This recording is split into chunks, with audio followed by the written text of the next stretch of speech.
Hola todos, ça fait plaisir de vous revoir. Alors je suis vraiment... Désolé. J'étais très occupé cet été, j'ai fait énormément de VTT à la montagne, en station.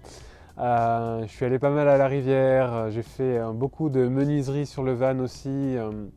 J'ai eu aussi quelques petits chantiers, donc j'ai pas pris le temps de tourner des vidéos.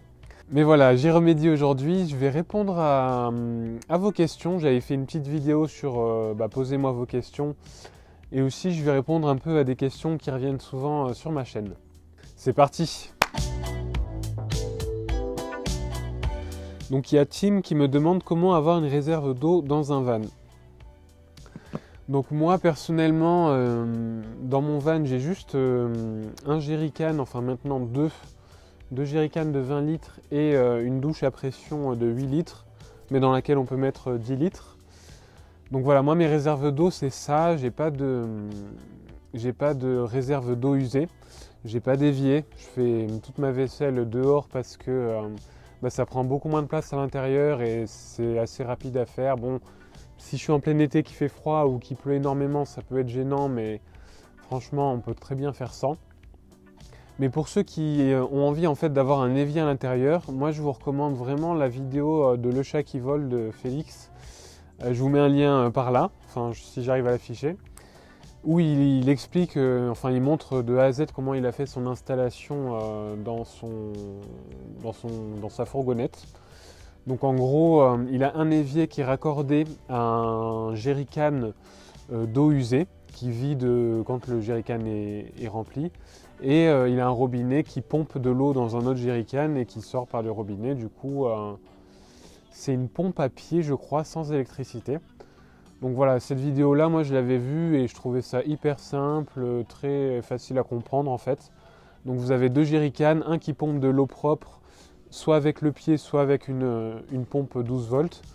Et l'eau qui sort du robinet, et après elle va dans un jerrycan d'eau usée qu'il faut vider régulièrement et c'est de l'eau qui pue à fond. Donc c'est un peu la contrainte aussi. Et ça prend de la place également. Ensuite, il y a Annabelle Gonzalez qui me demande vas-tu continuer ta chaîne? Quel projet de voyage ou de sédentarisation? Pourquoi as-tu démonté ton van? Alors, il y a plusieurs questions. Vas-tu continuer ta chaîne? Eh bien, je pense que oui, je vais continuer ma chaîne. Comme je vous expliquais dans ma vidéo où je donnais des nouvelles de la chaîne, je vous mets un lien par là si vous ne l'avez pas vu. En gros, je ne voyage plus, ça répond un peu à la question d'après. Je ne voyage plus, je voulais faire un tour de France pendant un an environ. Finalement, je suis parti 4 mois. Je suis revenu pour des raisons diverses, mais donc pour l'instant, j'ai pas de projet de voyage en fait. J'ai le projet de développer mon entreprise de création bois, de création de potager en permaculture. Et aussi, on a un projet de vendre la maison familiale dans laquelle j'ai grandi en fait, et dans laquelle je vis aujourd'hui, dont on est propriétaire avec mes frères et ma mère. Et donc voilà, là, pour l'instant, c'est vraiment mes deux principaux projets et aussi terminer le nouvel aménagement de mon van, mais pas dans une optique de voyager, en tout cas pas tout de suite. Donc voilà, je pense que je vais continuer ma chaîne, mais vraiment à quelle fréquence, je ne sais pas du tout, parce que encore une fois, ça me demande pas mal de temps, et vu que mes vidéos ne sont pas monétisées, ça ne me crée pas de revenus, donc je préfère privilégier des activités rémunératrices, on va dire. Mais voilà, ça me manque pas mal quand même de faire des vidéos, donc j'ai envie d'en faire plus en tout cas. Et qu'est-ce qu'elle demandait d'autre, Annabelle? Donc quel projet de voyage? Bon, pour l'instant je suis plus en mode sédentarisation, mais je reste ouvert au voyage. En tout cas, là je refais un peu les meubles de mon van parce que j'ai plus d'expérience. Donc je fais des meubles plus jolis, plus solides, plus optimisés aussi. Mais au moins voilà, je fais ça parce que ça va me faire une vitrine pour mon activité de création bois. Et aussi, si j'aurais le désir de bouger, que ce soit pour quelques jours ou pour quelques semaines, je pourrais le faire facilement et avec pas mal de confort dans mon van. Ensuite, il y a Pierre qui me demande « Je voudrais savoir comment tu organises tes voyages en van, pour quelle durée? Est-ce que tu planifies ton trajet? Est-ce que tu fais de ton temps libre le soir quand tu n'es pas sur la route ?» Encore une fois, moi, des voyages en van, j'en ai pas fait énormément. En fait, généralement, enfin moi, mon van, c'est pas mon mode de vie. Typiquement, je m'en sers comme loisir, je dirais, pour les vacances, pour les week-ends. Vu que je fais du VTT, ça m'arrive souvent de partir 2-3 jours avec le vélo et faire du VTT en montagne. Je m'en sers aussi quand je vais dormir chez des amis et qu'il n'y a pas de chambre. Donc voilà, moi, je m'en sers vraiment pour les vacances, pour les loisirs. Et c'est aussi mon véhicule de travail, comme je suis artisan et que je fais des créations bois, des meubles, des jardinières, tout ça. J'ai souvent besoin de transporter des grands morceaux de bois. Donc je me sers de mon van pour ça en fait principalement. C'est pour ça que j'ai fait un aménagement totalement démontable d'ailleurs. Donc, j'ai fait qu'un seul vrai voyage à vrai dire avec ce van, de plusieurs semaines. C'est ça que je considère comme vrai voyage. C'était en fin octobre 2019. Je suis parti donc 4 mois comme je disais. Et là pour m'organiser, je m'étais pas bien organisé en fait. Et c'est vraiment la leçon que j'ai tirée de ce voyage-là. C'est que quand vous partez, vraiment prévoyez des étapes, prévoyez un budget. Ça, c'est le plus important, je trouve. Et voilà, prévoyez des étapes et aussi prévoyez du tourisme, mais planifiez en fait sur un calendrier ce que vous allez faire pendant les mois à venir en fait. Et moi, ça, c'est pas une chose que j'ai faite. Moi, ma planification, c'était en gros, je vais sur un chantier Twiza, donc un chantier participatif en éco-construction. Je fais le chantier et après je regarderai à ce moment-là un autre chantier ailleurs en France, pas loin. Mais du coup, je me suis retrouvé souvent sur des périodes de 1 semaine, des fois voire 2 semaines, sans chantier et pour moi, c'était pas très agréable quoi. Et qu'est-ce que je fais le soir quand je suis pas sur la route dans le van? Par facilité, je regarde des films sur mon ordinateur. Je me fais à manger aussi, bien évidemment, ou alors je lis un livre. Et de manière générale, quand on dort en van plusieurs jours d'affilée, surtout en automne-hiver, on se couche très tôt en fait. À 21h, on est couché parce qu'il fait nuit depuis 2-3 heures, voire 4 heures, et parce qu'il fait froid aussi. Et moi, j'ai pas de chauffage dans mon van, j'ai juste une gazinière. Donc voilà, le soir, quand je suis dans mon van, typiquement, je me fais à manger, j'écoute un peu de musique, ou alors je regarde un film ou je lis un livre, quoi.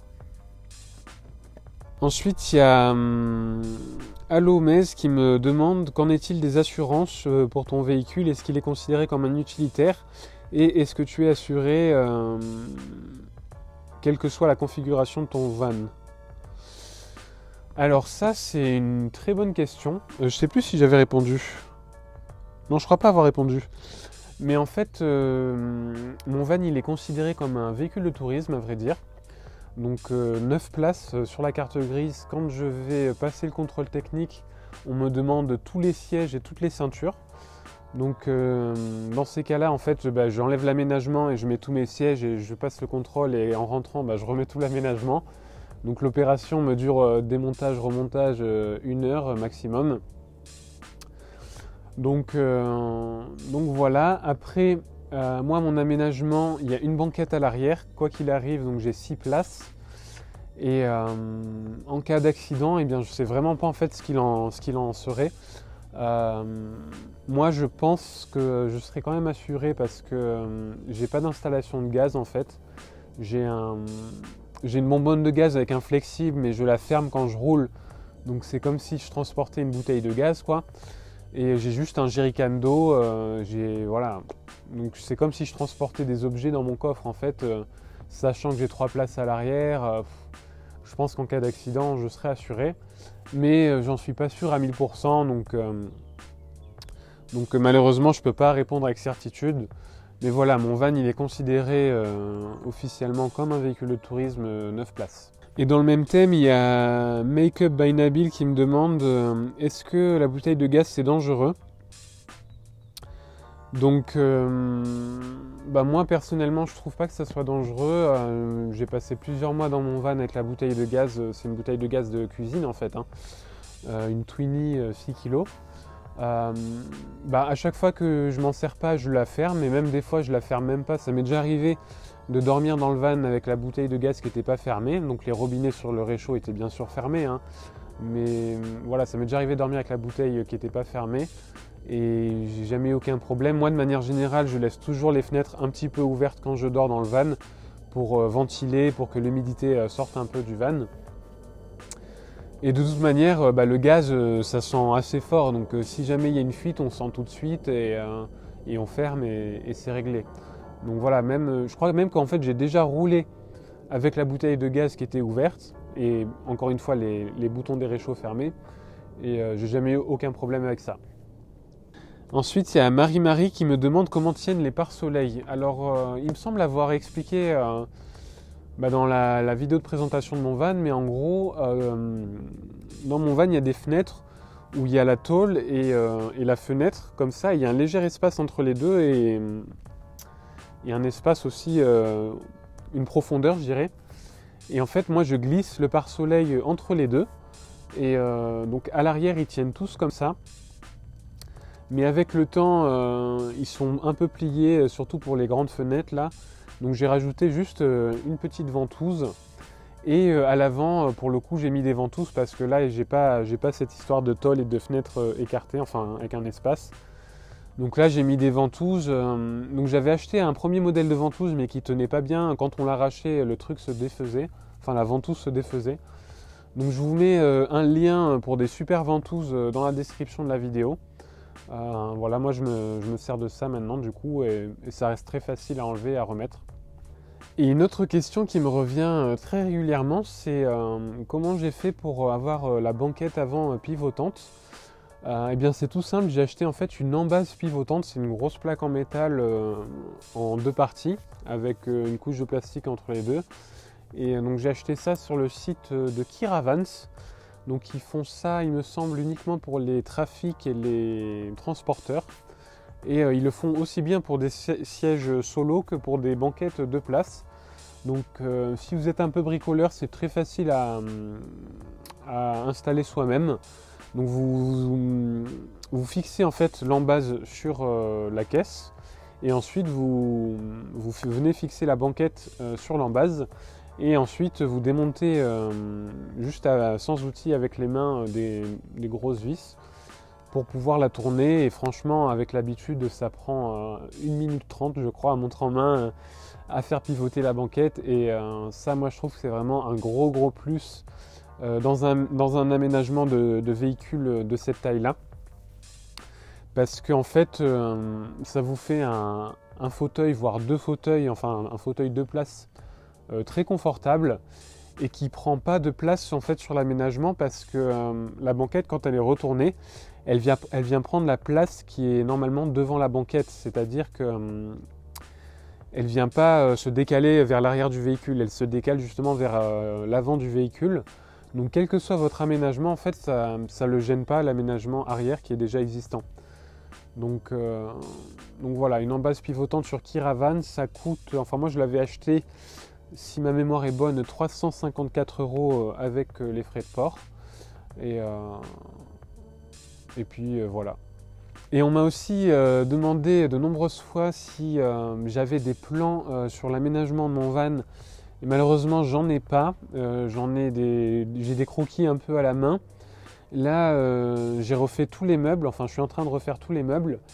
Et le truc, c'est que je ne me suis pas encore formé sur SketchUp pour pouvoir faire des plans 3D parce que ça, selon moi, c'est le plus pratique si je veux partager un peu les plans.